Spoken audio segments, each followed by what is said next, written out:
English speaking course day 7 के इस video में आपका स्वागत है। और आज हम पढ़ने वाले हैं आगे का रूल।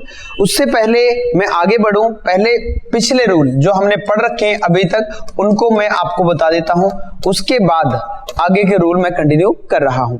सबसे पहले मैंने दोस्तों यहां देखा था इज एम आर का यूज, ध्यान देंगे is M R, was were, क्योंकि पिछले हमें रिवीजन बहुत जरूरी है, पिछला रिवीजन करना, तभी हम आगे बढ़े तो ज्यादा अच्छे से आपको समझ में आ जाएगा। Will be, shall be, can be, और यहां हमने देखा था कुड बी, और कुड बी के बाद हमने देखा था शुड बी। ये हमने 6 रूल अभी तक पढ़े हैं जो आपको अच्छे से आ गए होंगे। जो नए लोग हैं जिन्होंने मेरे पुराने वीडियो नहीं देखे, डिस्क्रिप्शन में लिंक है, जाके देख लें। इज एम आर का मतलब होता है में, है, ये था, ये होगा, ये हो सकता है। कैन बी बेटा हो सकता है के लिए लगाते हैं, और कुड भी हो सकता था, हो सकता था पास्ट क्या हो जाता है, कैन का पास्ट कुड होता है, और होना चाहिए, होना चाहिए। अभी तक हमने ये डिस्कस किया था, उम्मीद करता हूं आपको अच्छे से समझ में आ गया होंगे। जो नए लोग हैं वो मैंने जैसा भी कहा कि आई बटन दिख रहा होगा, वहां से देख सकते हैं या डिस्क्रिप्शन में जाके देख सकते हैं। ये अभी तक हमने 6 रूल हुए, यानी कि डे 6 तक हमने डिस्कस कर लिया है। ज्यादा लंबे वीडियो नहीं है, 3, 4, 4, 5 मिनट के वीडियो जाके आप देख सकते हैं बहुत अच्छे से, और कॉपी पेन लेके वहां लिख भी सकते हैं। तो आज हम बात करने वाले हैं आगे, तो आगे बढ़ते हैं। इसमें यह था कि जैसे मैंने आपको पहले भी बताया था, जैसे यह मेरा लैपटॉप है, this is my laptop, this was my laptop, this will be my laptop, this can be my laptop, this could be my laptop, this should be my laptop. मतलब यह है कि आपको ये 6 में प्रैक्टिस करनी है, एक 6 बनाने हैं, ठीक है। इसके लिए मैंने आपको बुक भी है मेरी, आपको डिस्क्रिप्शन में लिंक मिल जाएगा उसका, आप खरीद सकते हैं, आप उसको अवेल कर सकते हैं। बहुत शानदार बुक है, इसमें सारे कंप्लीट रूल में दिए हैं, साथ में वोकैब भी है।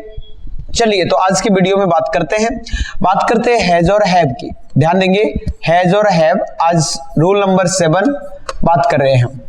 हैज हैव की बात करें तो ये हम तब लगाते हैं, आपने देखा होगा प्रेजेंट परफेक्ट में भी हम हैज हैव का यूज करेंगे, लेकिन ये जो अभी सेंटेंस चल रहे हैं हमारे, ये चल रहे हैं विदाउट मेन वर्ब सेंटेंसेस। बात यहां सबको समझ में आ गई। जैसे यहां मैं पहचान की बात करूं, यहां हो जाएगी पहचान पास है, क्या पास है। जब भी हमारे पास, किसी के पास भी कोई चीज हो तो उस स्थिति में हम लोग पास है यानी कि उसको हैव या हैज से बनाते हैं। जैसे मैंने कहा मेरे पास पेन है, तो आई have a pen.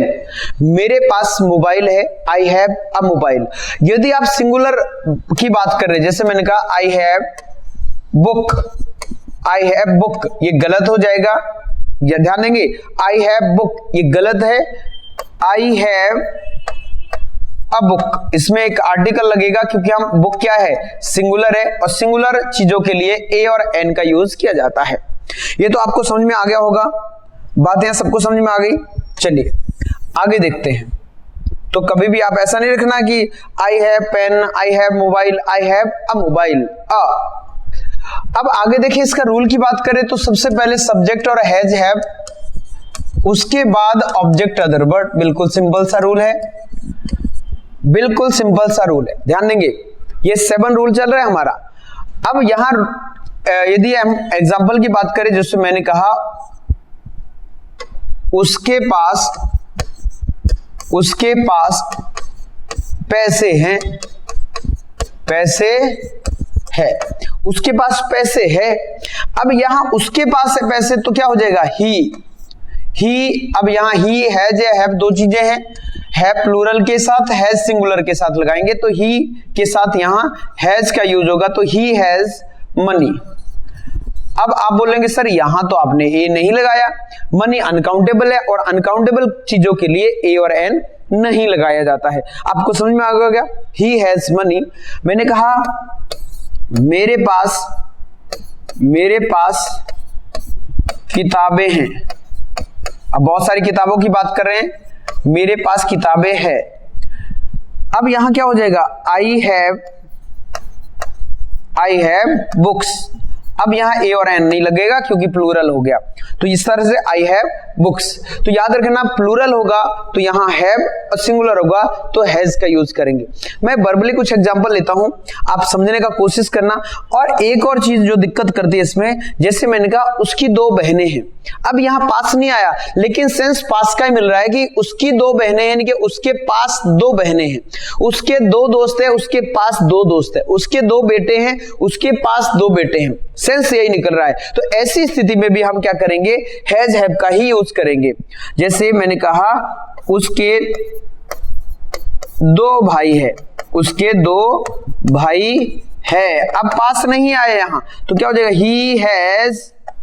he has two brother, he has two brother, इस तरह से बन जाएगा he has two brothers, उसके दो भाई है। अब आपको नेगेटिव बनाना है, आपको पता ही है उसके पास पैसे नहीं है, he has not money, he has not money।